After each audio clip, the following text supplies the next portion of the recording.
Welcome back to another episode of The Pipeline. Today we have an amazing guest and co host as well. Welcome, Robinson Burkey, the CCO of Wormhole, and Kevin, aka at Intern, who's leading ecosystem growth at Monad.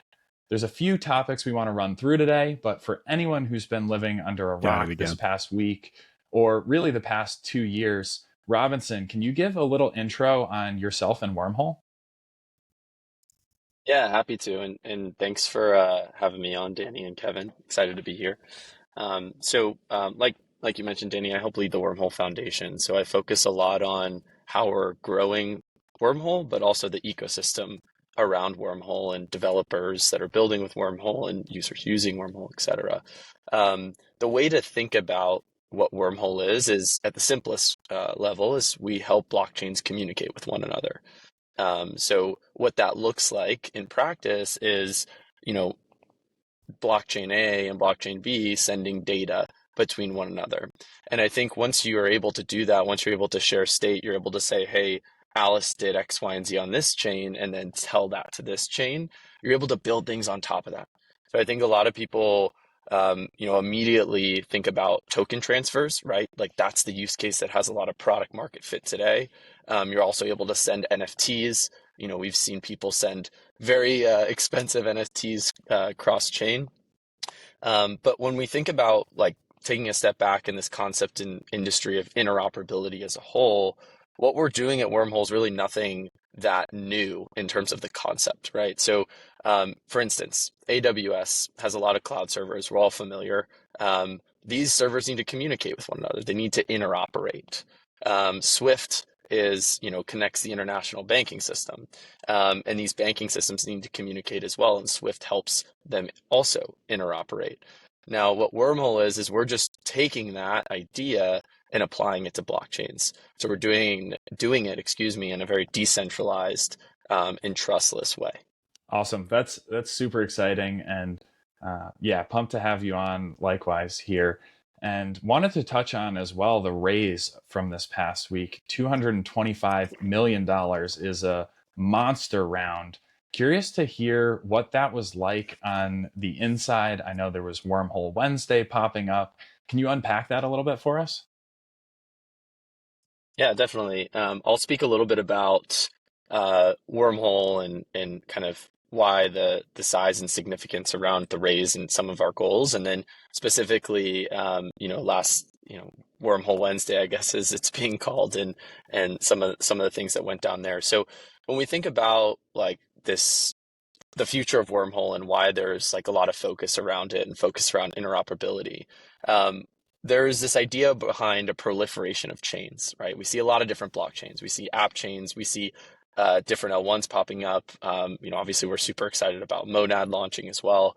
But there's a core problem that presents itself, which is like, how do these chains talk to each other and communicate, right? If I have liquidity on one chain, how am I able to get that to another chain? And we can even go further, like how do you build certain types of applications on across different chains, right? So the idea, the core ethos is that there's going to be a continuation of more and more chains, let's say. There's more and more of a need to have them all connected. So one of the biggest problems that chains run into is like liquidity fragmentation, right? Like if you're starting out as a chain, the last thing you want is three different flavors of USDC or a number of different flavors of X, Y, and Z asset, right? Like it's important to make sure you have um, you know non-fragmented liquidity, which ultimately gives you a better UX. But taking a step back from that, the idea is that like if there's more chains, there's more of a need to have one standard to connect all those chains. And I think the world we're moving towards is like some people think there'll be a few different standards that are aggregated, but like there is going to be one kind of standard or connective tissue making sure all of these blockchains communicate. So for us, when we think about that, it's a pretty tall order, right? It's like there's a lot to build, a lot of railroad tracks to lay, and then that's just the core, that's the base level of it. There's once you lay those railroad tracks, it's like what can you build on top of it, right? So an application that's built on Monad, being able to communicate with an application on Solana and abstracting all that messiness away from the user and like presenting like this beautiful application. Like that's what we want to help our partners and developers achieve. So that's kind of how we think about like the broader picture and why there's such like a need for a big investment into this. And again, going back to that like analogy with Swift, right? Like so much relies on Swift and these like connective tissues that we want to make sure that they're well built out. Um, but going back to the question about Wormhole Wednesday, which at time of recording was last Wednesday. I think for Wormhole, we've been around for quite some time when it comes to the crypto space, right? We've been really focused on product. We've been really focused on engineering. I guess you could say a little bit of BD as well. But our core ethos, at least traditionally or up until this point, has been like we want to build cutting edge, state of the art technology because that's really what we are doing. Like a lot of this is paving new ground, so to speak. So while we've been focused on that, we haven't been as focused on the community. So last Wednesday was really unique and great because we were able to obviously work with you guys quite a bit and engaging the community and starting to build a more like wormhole centric community that can like engage and better understand a lot of the things we've been doing to date.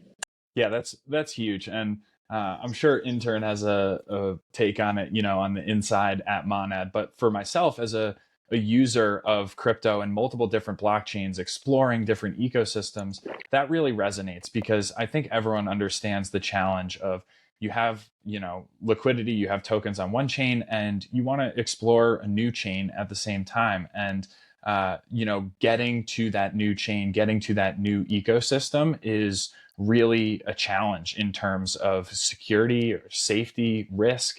And ultimately, when you're just looking to explore that new ecosystem and try out some of the advantages of a new chain, that's a real challenge. And to compound that, you have the liquidity fragmentation across all these different blockchain ecosystems. So I'd love to hear from Intern. What does that kind of mean for Monad working with Wormhole in this capacity? Yeah, of course. But yeah, happy to start sporting the Wormhole guys. We have an event coming up on Thursday of this week. So I guess if you're dropping it tomorrow, then yeah, Thursday, December 7th. Um, yeah, I mean the challenges that come with a new L1, and there are many. The main one that sticks out to most people is bridging, right? It's a massive thing to get correct. There are a lot of different components that go into having a successful bridging experience. And I'm sure Robinson can go into this even more deeply than myself. But yeah, I think that the main thing that comes to mind with bridging is like when you think back to very early days of like, bridging funds in early 2021, there were not a lot of standards built out, and you end up with, 7 different versions of a stable coin, and you have to swap all of them. And it really made the experience tough. Now, there was a lot of excitement in 2021, so people were doing it anyways. Um, but yeah, it's interesting to think about like if you had a great standardized solution, how much cleaner that process would be, and like what the opportunity cost of not having it at that time was. Um, and I think that there's a really interesting path to kind of go down with, having a new L1 like Monad. Um, the initial launch and bridge will look a lot different than how other L1s that launched in 2021 looked, because bridging is very different, right? It's like before you even use Monad for the first time, your first experience with Monad will actually be the bridge. And everyone knows like first impressions are very important. So, um, yeah, super excited. I know we don't have anything formal out there. But yeah, have an event coming up with Wormhole, have some great news in the pipeline. Um, so yeah, excited to be able to work with a team who's been around for so long, has a ton of expertise. Um, and yeah, I guess Yeah, I have good. one question for you, Robinson. Kind of hitting on that, like everyone's first experience with bridging, uh, or most people's first experience with bridging in like call it 2021. Um, you would run into a lot of different scenarios where I come on to Avalanche, say, and I have this like wrapped, like sometimes double wrapped version of USDC, and I got to go try to find the pool and switch over. Um, what do you think that experience starts to look like, in the near future or maybe in the long term? Like, do you see that changing, or what are some of the solutions that like Wormhole and other providers are currently looking at? Wormhole specifically, of course. Yeah, and I don't mean to use industry buzzwords like abstract, but I'm going to do it. So when we think about bridging in 2021, like to your point, it was a horrible fragmented experience, but there was product market fit, right? Like there was this huge need, and then there was a solution. I mean, not the best solution, but there was a solution at the time. And for us, obviously, we originally started between connecting Ethereum and Solana, and since then we've expanded to about 30 plus networks. But that experience, that wrapped asset, let's double wrapped asset, things like that, all of that's going to be abstracted away, and a lot of it already is abstracted away for users. I think a lot of people you'll see in marketing and stuff, they try and like take away, like call things not bridging, etc. But what's happening under the hood is what we would historically call bridging. For instance, Ethereum, right? Ethereum cannot be burned. So, and I guess I'll even take a step back. Like a lot of bridging implementations boil down to, let's say you want to take an asset cross chain, you want to lock and then mint that asset on the other chain, or you want to burn and mint that asset on the other chain. So when thinking about like something like Ethereum, you largely will always need wrapped assets for something like Ethereum, right? You can't burn ETH just like you can't burn Sol.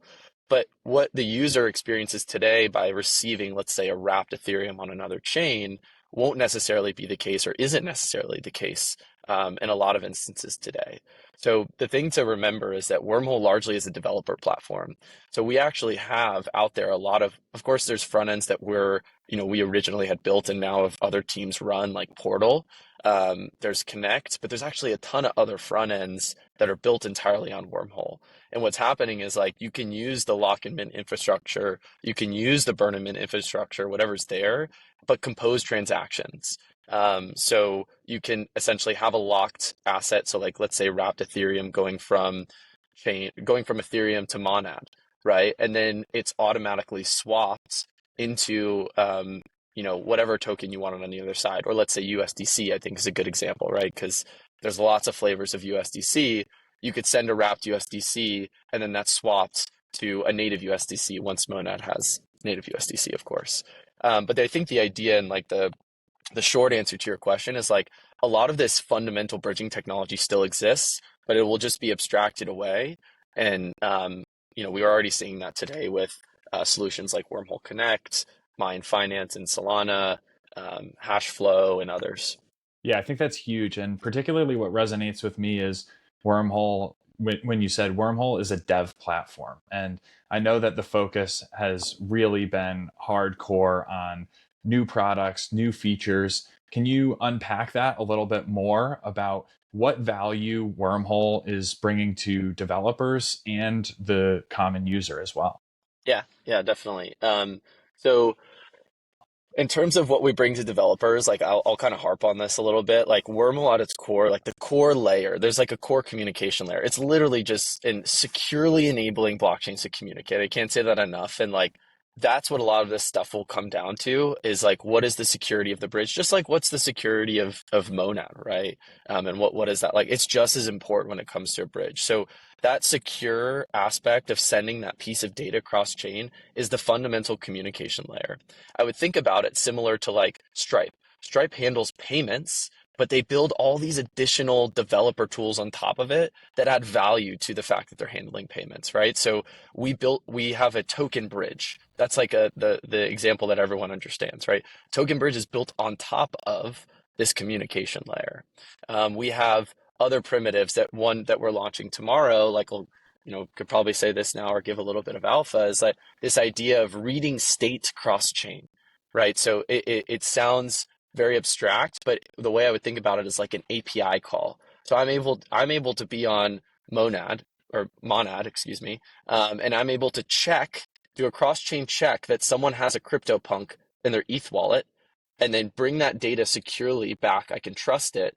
And then I can lend funds to them if I want, or I can let them in my game if I want, right? So it's all these tools that a developer can use to build an application that is chain agnostic. And like I mentioned, you have token bridges, you have NFT bridges, you have cross-chain borrow lens that utilizes the messaging layer, does like kind of like a vault unlock lock. You have cross-chain queries, so querying state, bringing that back. We have entire Oracle networks that are built on Wormhole that rely on the message passing, right? So Pith is built on Wormhole. So I think we actually don't interface with the user as much, because we want to build for the developer who ultimately interacts with the user. But I think the thing that's interesting about this space, and I think something that Monad does really well, is that, I guess, taking a step back, in traditional like B to B to C spaces, which is what we're kind of in, right? It's like, if I'm an infrastructure provider, like if I built infrastructure, I don't really have to worry that much about the end-to-end consumer, right? So let me use the Stripe example again. If DoorDash uses Stripe, at least they used to, right? And they process millions of transactions, millions of deliveries a day. Stripe cares about DoorDash as a customer. They care about building for DoorDash, keeping them as a client, making whatever millions they are, right, for their SaaS deal. But ultimately, then DoorDash is serving the end user. So Stripe doesn't have to care as much about the end user. Of course they do, but they care about DoorDash. What's interesting about the space that we're in, that Monad and Wormhole in the crypto space, is you do have to care about the end user, right? Because if you're building in this space and you're doing it for real, we are ultimately all going to, build these protocols that are run by the community. And the community needs to be knowledgeable. They need to be educated. They need to be like loyal to the protocol, right? So I think that we focused a lot on the engineering and product, and that was right. But one thing that's really been great for us is kind of working with you all on the community side, because you've built that important piece that I think we overlook a lot of times because we're so used to the classic B2B2C model. But really, like, if we're planning for the long term, like, that piece is absolutely critical. So for us, we feel like we have a good handle on, the product and engineering and things we're bringing to market, and we understand kind of the 6-month, 12-month, 18-month timelines on that front. But it's been really great to work with Monad and understand like how we can also serve not only the developer community, but like our users, right, as well, who will eventually own and run the protocol.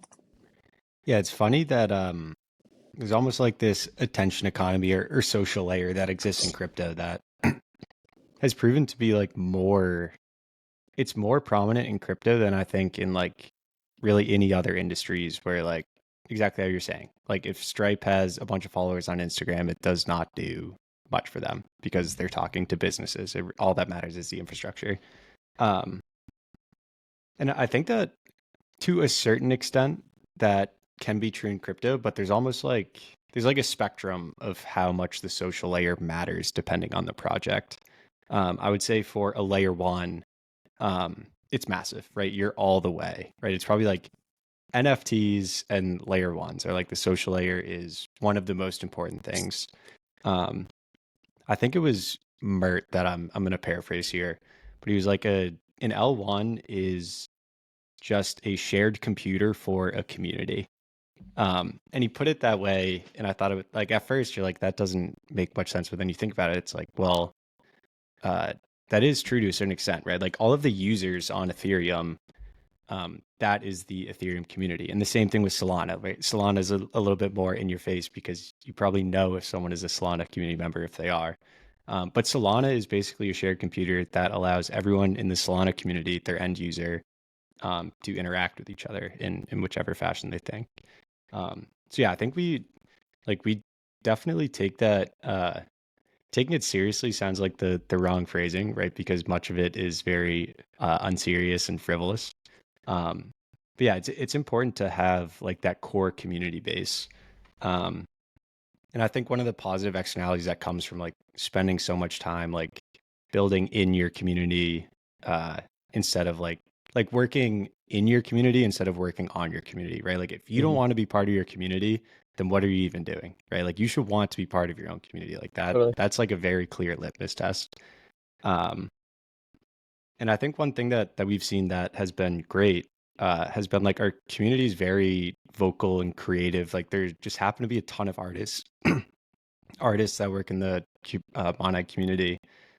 Danny was a great community member early on, and basically approached with this podcast idea, and we're like, absolutely, run with it, right? So there's like a ton of great stuff that comes out of having a strong social layer, um, and I think one of them is like high quality partners that see the value in like having a very strong, deep community. Um, it's something that like you can help with in terms of setting it up, and then also like it's almost like you're taking like your friends from college and your friends from high school and introducing them, and then they can all hang out. Like everyone tends to get along because they share the same energy, they share the same vibes. Um, I think that was great. Like on Wormhole Wednesday specifically, right? Like we had a bunch of the Monad community like hopping in the Discord, sending a bunch of messages. Like they created a ton of Wormhole Monad art, and it's just really cool to see, right? I think that it's an area in crypto that like a lot of people talk about the importance of community. Um, but yeah, in practice, it's kind of a different thing, right? I think that, Yep. yeah, Bill Monday talks about it all the time. He's like, uh, work in the community, not work on the community. If you're working on the community, you're gonna get a lot of things wrong. If you're in the community, you're like in the resonance frequency, you understand how everything operates, and yeah, I think it goes a long way. Yeah, and just to again like echo that, and thinking back to Wormhole Wednesday, we learned a lot from you guys, right? Like I won't lie and say like we kind of approach things from working on the community and working with you all and kind of getting feedback, etc. And at the risk of sounding like really cheesy and cliche here, but the idea was like you talking about working in the community, like we kind of set our goals out for the community, and one of them was we want people to make friends, and like we want to make friends with people too. And again, that sounds cliche and cheesy, but I think when a lot of people think about community, they're like just think about social engagement, things like that. Um, which like you could get for a short period of time, right? With announcements, things like that, sure. But there's nothing sustainable about that. You don't get people in the community stepping up and taking on like eventually like core functions of the business by just taking that like more vapid approach. So I think like that subtle shift in how we approached community just in the past 2 weeks has like significantly helped us in all our decision making, and I think like you guys did a great job of kind of helping us approach it in that way, and the rest has been much easier because we think from not how do we extract from the community, but like how do we add value, make friends, and yeah, approach it from a very different lens in that way. Yeah, it almost just to build on that, because I know Danny has a question to hop in on. There, I feel like there has been so many things that like we just loved the community early on. So we're like, well, let's spend more time, let's put more resources, energy, etc. Um, and it has turned out like almost by accident has turned into this awesome flywheel of like securing partnerships or people reaching out directly to Mana like, hey, we really want to build on you. And the reason that we got interested is like we saw 40 comments of all original art directly at one of your tweets. And it just seems like everyone is excited and enjoying it. Um, and it's been like, it's been honestly like one of from a like a BD or like a progress standpoint for Monad. It's been one of like the biggest factors in people like being excited to come like build with us, work with us, whether it's directly on like the community front, or like true like high fidelity DeFi applications. Being like, we have this awesome idea, it's uniquely enabled by Monad.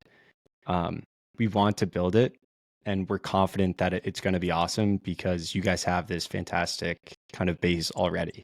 So like we know that there's going to be users. Um, so yeah, I don't know. I think it's like spending more time. Like literally, I have like time blocked off my calendar each day to be like hang out in the Discord, like go make friends with the guys, and Yeah, hopefully it's the right strategy in the long term. At the very least, we'll end up with a lot more internet friends. Yeah, 100%. I mean, it's so important to the general user group on Twitter to see that a company gets it. Even if they, as individuals, are not the core user group, that's going to help that company or protocol find product market fit. And also seeing like the collaborative and friendly nature of both Monad and Wormhole to existing projects in the space that people already love is key. So crushing it on the community side is a necessity, I think, to a degree, regardless of who you are. And it's certainly been really exciting to see that overlap of Monad and Wormhole, really two of the top communities as of late in terms of just authentic engagement, genuine people out there making friends and learning. And to me, overall, it seems like Wormhole as a business or a protocol is almost like the glue that can hold a bunch of fragmented blockchain ecosystems together by enabling developers to like more seamlessly create product across multiple chains, bridging liquidity, like all sorts of things like that. So I'd love to hear, Robinson, like how do you see companies and protocols that are currently quite competitive in this market evolving to exist in a more mutualistic relationship? So I think when it comes to, I guess, crypto maybe working more together or L1's blockchains working more together and thinking about things through that lens, I think Wormhole's in a unique position to your point, Danny, to kind of be that glue. And when I think especially about like new blockchains like Monad, right? It's extremely important to get things right from the beginning. So, as Kevin mentioned earlier, like picking bridging partners and things like that, like those decisions matter a lot for how Monad will be interacting with other blockchains. And the idea is that, obviously you're building, and not to use, too many analogies, but I do like mental models. You all are building like a little city. And our lives today run largely like finance is like that like infrastructure that helps everything go around. And a lot of what bridging is, at least initially, is like setting up those the like financial primitives, right? There's a reason when you go on like DeFi Llama that you see like well, it's DeFi, but you see there's always a DEX, like one kind of main DEX. You have one borrow lend. Like these are all primitives in real life, real economies that we're taking and bringing to you know our chains, our economies, if you will. And I think what we've seen in real life, again, just to continue on this analogy, is like we're kind of better off sharing, right? Like we can kind of specialize in certain things.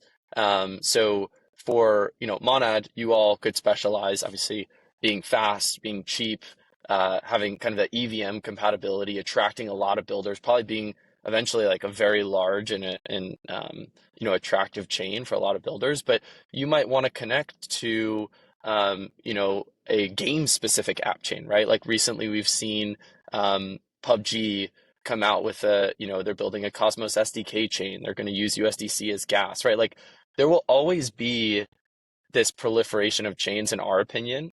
I think anyone that tells you or tries to predict the future of like what multi-chain will be is I wouldn't necessarily believe them, because I candidly don't think in this space any of us know what will happen in 2 years from now. I think some people believe everything will settle on Ethereum, right? Like they're like, hey, I believe in a world where it's just a bunch of layers on Ethereum.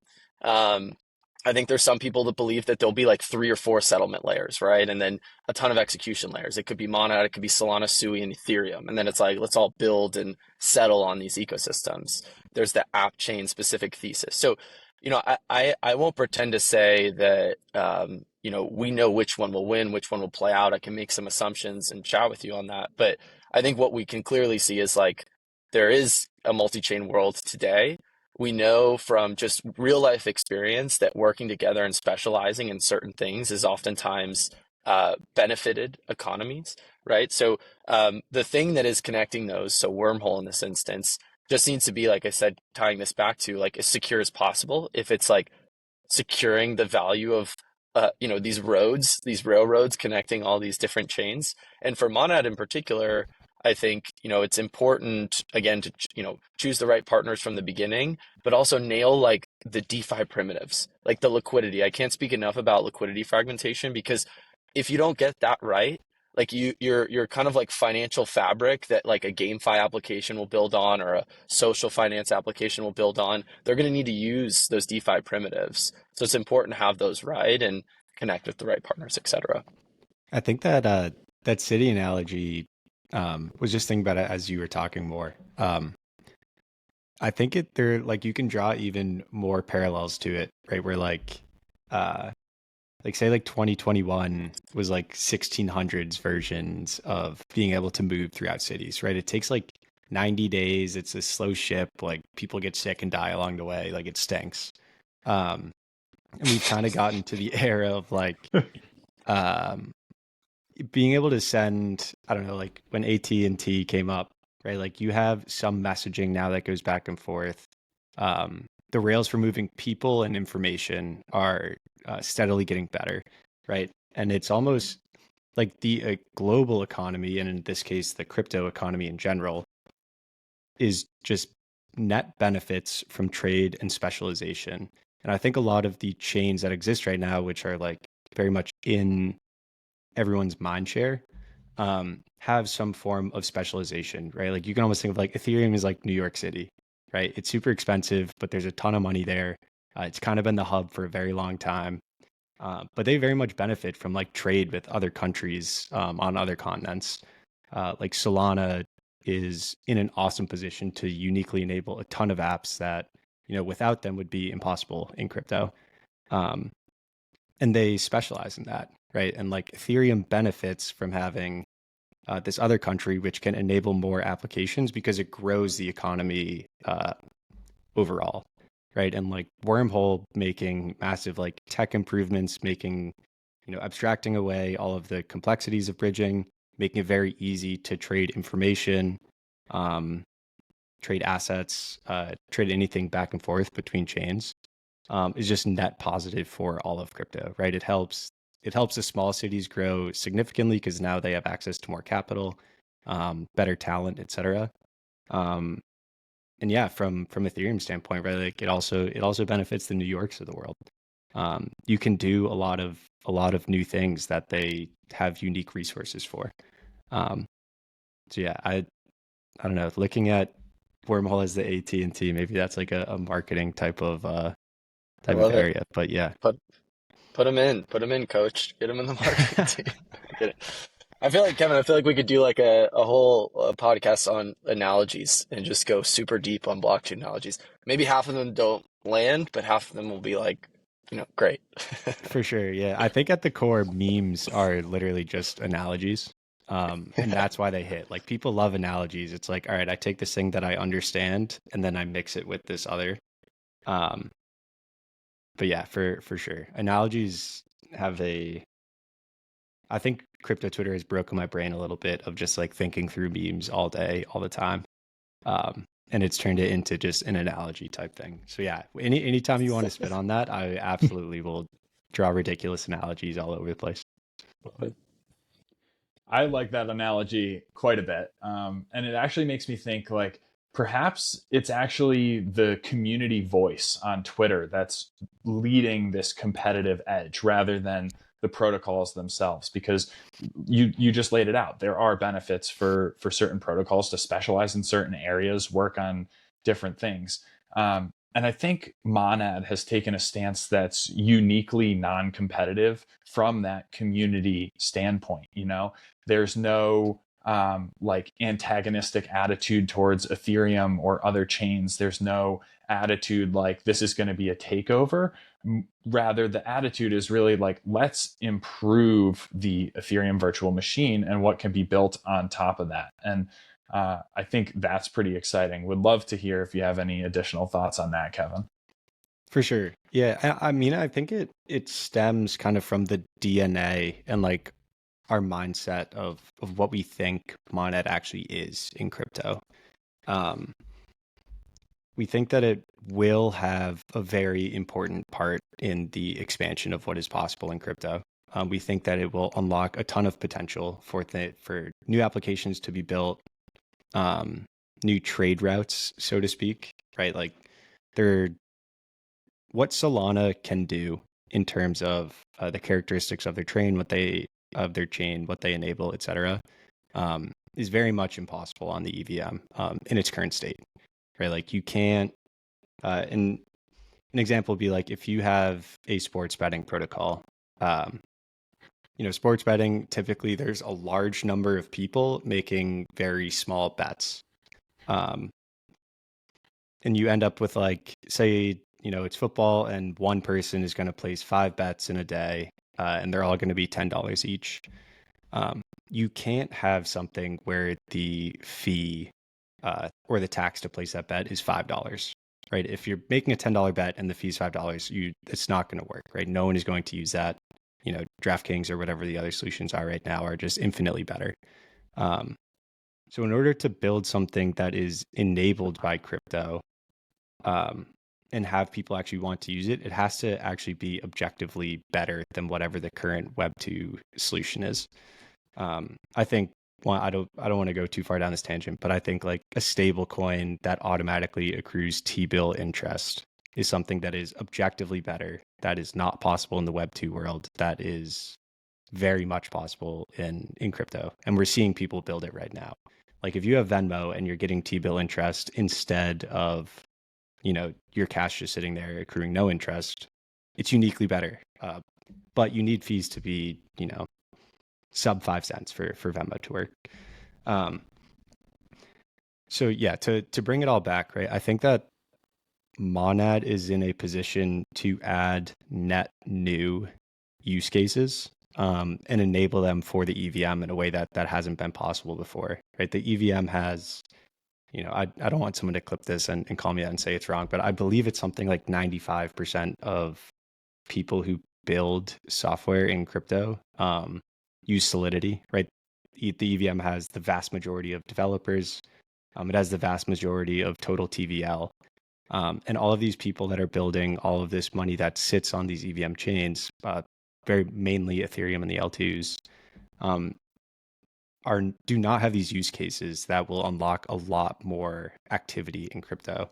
And we think Monad will be that, right? We think it very much expands the EVM ecosystem overall.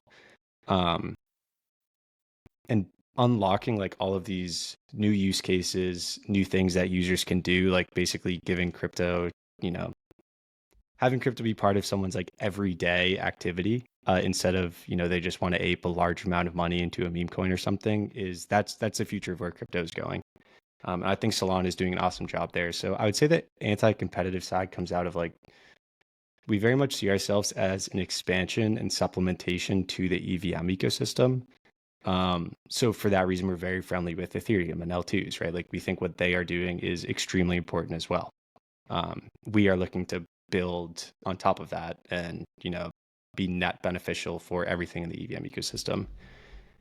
Similarly to Solana, right? I think that they are really the pioneers in creating high throughput, low fee environments for crypto applications to be built. So like Solana doing well, capturing attention, new use cases being built out there is also very net positive for Mana, because now we know, this is something that people very much like. It's important. It's solving real problems. And it's only possible because of this high throughput, low fee environment. So like Solana's thesis of why they need to exist, getting a lot of traction, like very much validates why Monad is trying to exist. And we're basically trying to take all of these use cases that are possible and unlock them for the current EVM ecosystem. Because I think there's basically just like a ton of potential energy built up on Ethereum, the L2s, and EVM chains in general. And we just want to unlock that, right? Be able to bring kind of the best of both worlds in terms of what is possible, and bringing it to like the mass amount of developers and TVL in the space. And if I can just comment on that really quickly, again, using kind of some of the buzzwords in this space, but it's super applicable. I think this space moves really fast. For instance, like it is very hard, like things that happen in a week, it seems so long, right? Or so much can happen in a week. But really, when it comes to building a protocol that you want around, and in some cases for the foreseeable future, right? You have to think and grow the pie. And when you are kind of like only focused on competition or competing, like you miss kind of what users are looking for, and you miss opportunities to oftentimes I think like build what users are looking for. I think like you want to be customer obsessed, not competitor obsessed. And if you build for customers, like things will naturally happen.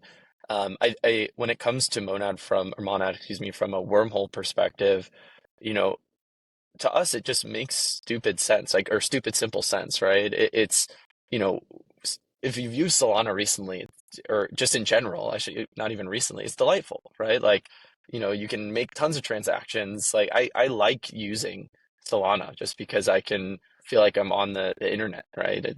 It's just so cheap, so fast.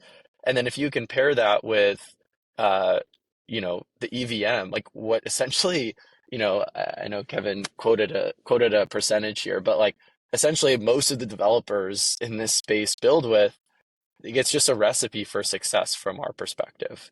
And so, it's like keep it stupid simple. And so I think like building something as simple and what, seemingly has just massive product market fit with the mindset of growing the pie, is a very, very what I would say like bullish signal on our from our perspective. And one of the reasons among other ones like the strong community we've talked about, but one of the many reasons we've wanted to work and we are working with Monet. Yeah, I think to build on that as well, right? Like the success metric for crypto is not pulling devs from one area of crypto to another, right? Like that nets to zero. If anything, you introduce new frictions and you end up a little bit net negative. The success is each marginal or additional user and developer that comes into the crypto space. So it's very important to have a lot of different smart teams working on these, like going for different areas that like grow the entire crypto pie, right? Like crypto is nowhere near at the adoption or scale um, that it can be and that it should be, right? Like there are a lot of amazing qualities that crypto enables throughout the world. Um, if you're focused on pulling one dev from like this Cosmos chain to this SVM, you're not doing anyone any favors. If anything, it's hurting the crypto space. So yeah, I think a lot of people working hard at you know bringing the total amount of like daily or weekly active users into the crypto space is by far the most important thing. Until we have a large amount of people that like rely on crypto for their day-to-day activity, um, we're not at a level where we can say, hey, crypto is actually making a net positive difference in the world. um, yeah, I think it's important for everyone to kind of tackle new areas in the idea of like grow this pie, right? Like this is something that if you work in crypto, even if you're listening to a crypto podcast, you have beliefs that crypto can do a lot of net positive in the world. Um, you only get there by like growing this entire economy together. You don't do, to go back to the city analogy, right? Like no one benefits from, this other country dying so that they can bring all of the migrants into their own, right? Like everyone benefits from all of the economies doing well together. I think the analogy of growing the pie is like spot on. That's where our focus needs to be as an industry. But it's, at least in these stages, very much so easier said than done. Like if you watch content from a lot of these creators who are interviewing folks on the street, the common perception of NFTs, Bitcoin, what have you, is like scam. That's not real, and NFTs are just an overpriced JPEG. So, what do you guys think that new users are looking for, or what will new users latch onto most strongly in the coming months or years? Yeah. I have, a few ideas. I think you have to start with like what makes sense on paper, like what is like a true edge or advantage that comes with crypto. Um, and then you have to build it, and then you actually have to get it in users' hands and then have it spread because the product is better. Um, I think there are a few areas that make a lot of sense to me that you can kind of see like a consumer level, true mass adoption from a consumer level. Um, Again, I think not to harp on this again, and I'm sure they're going to cut rates in the next like 1 year, and this will be less relevant. But I think using stable coins for day-to-day payments that are accruing T-bill interest is like that's just it's a net objective advantage that exists in crypto that you cannot build with traditional financial rails. Um, and it's something that's so easy. And once you can use a stable coin to pay, um, at all the places that you would use your credit card, it you just hit a level where it's like, of course, I will use this thing where I'm just net making more money. Um, I think gaming is another one. Being able to like you see all of these black markets come up. People always use RuneScape or CS:GO. Um, People are like DMing in Discord and doing like escrow or wire transfers to get or using Cash App or Venmo to like trade and trusting someone else to hand over the asset that they're trying to buy. Like there's obviously pent up demand to be able to trade assets in virtual worlds. Um, Using NFTs and gaming makes a ton of sense. I think it's something that it takes a while to actually get the product that people, one, want to interact with the virtual world, and then two, also want to trade it. Um, so I think people are like, oh, we try crypto gaming. I really don't think we have. I think that we're very, God, I hate saying we're very early, but like you're going to see a few games come out that are actually great. And then once there's demand to trade, using the crypto rails is an awesome place to do that. Um, and then I also think from Monad's point of view, right, like you can enable this at the consumer level, also just like in general, um, like financial settlement rails, right? Like that's like the by far the most obvious, right? But like anyone who does business where they're sending a ton of money back and forth, right? Like the traditional system stinks, and crypto is very good for that, right? Like sending stable coins. I'm on at it. It would take 3 seconds to send someone $1 billion in stable coins, and they have it immediately. That's another area, but people have been doing that for a while. Yeah, toss it over to Robinson. Yeah, I mean, Kevin named a few things, but I'll just say in general, like I'm still very excited about just general DeFi, right? Like I think a lot of times, to Kevin's point, when it comes to the financial markets, bips and seconds matter a lot. The reason that maybe we haven't seen as much adoption is because, we need to focus more and more and more on security. I don't think there is also like a silver bullet answer when it comes to security. I think we just don't take what Web 2 companies do and apply them a lot of times to Web 3. I also think it's a more difficult challenge because everything is so transparent. So we're inherently starting from behind, right? And also trying to compete with the UX as well at the same time. So we're trying to do a lot of things with, also something kind of holding us down in some instances. But I think if we prioritize security, right? So what I mean by like Web 2 security, defense in depth. So this concept is simple. It's like layers of security that any attacker would need to get through in order to get to some vulnerability, right? And I think a lot of times we ship things really fast, and we don't have like certain, I mean, audits are of course a very big industry, but we ship things really fast. There's pressure to get to market, and I think more, I guess, best practices around security will help overall adoption with DeFi, which I still think is like one of the big, killer rails and or killer apps, excuse me, and something that across all the different DeFi primitives will be adopted. And what's great is like these blue chips we're starting to see is like, I think Uniswap is one of those, right? It's very battle tested, and when it gets down to it, you're competing with kind of smart contracts and math versus a bunch of different intermediaries taking a little bit of slice of the pie. So I don't mean to like oversimplify and take it to kind of the like core one of the core use cases, but I still really believe in that. I just think we need to focus more on security.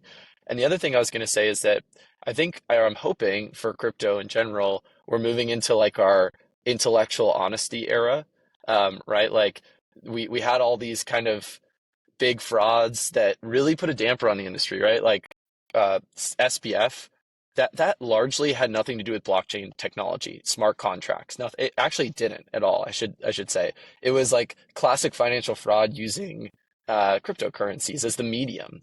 But I think this idea that like a lot of these kind of like fraudsters, I don't need to go through them, are kind of out of the system. I mean, since SBF has gone to jail, the market's up like I don't know how much percent. I'm not saying it's because that, but I'm just saying like that's a thing. So I'm hoping for the industry that like we're moving to an era where people appreciate those building protocols that are here to stay, appreciate people and value like intellectual honesty, and we're able to kind of spot these like, grifters, so to speak, from further out. I think as an industry, we're nearing a tipping point on several fronts in terms of adoption, in terms of transparency, and that intellectual honesty piece is going to become so huge. And one area that I've talked a lot about on this podcast as well is the distilling of accurate information for non-technical folks like myself to be able to get educated and learn about different protocols, different businesses, and what they're actually working on and the problems they have a legitimate chance of solving. And I know we've touched on a bit of what Wormhole is working on, but I want to highlight because particularly the announcement about the raise and Wormhole being in the news, would love to hear a little bit more about the distinctions between the Wormhole Foundation and how it's different from Wormhole Labs. Yeah, definitely. So the foundation, Wormhole Foundation, our goal is to be, and I think you'll hear this a lot, but like stewards of the protocol. So we want to help push the protocol in the right direction, but ultimately, eventually, our goal is going to be that's going to be largely in the power or in the hands of builders, and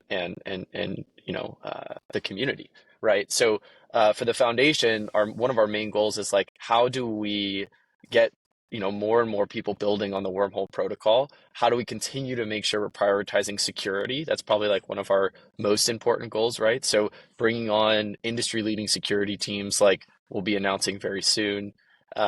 So that like our mandate is building this kind of ecosystem, not unlike Monad's doing with their community, but building this ecosystem around wormhole, but in a very thoughtful way, so it can continue to be this kind of secure infrastructure that a lot of more and more builders will end up relying on, and users will end up using at least in the background, right? They have to trust it. They might not even know they're using it. They have to trust it.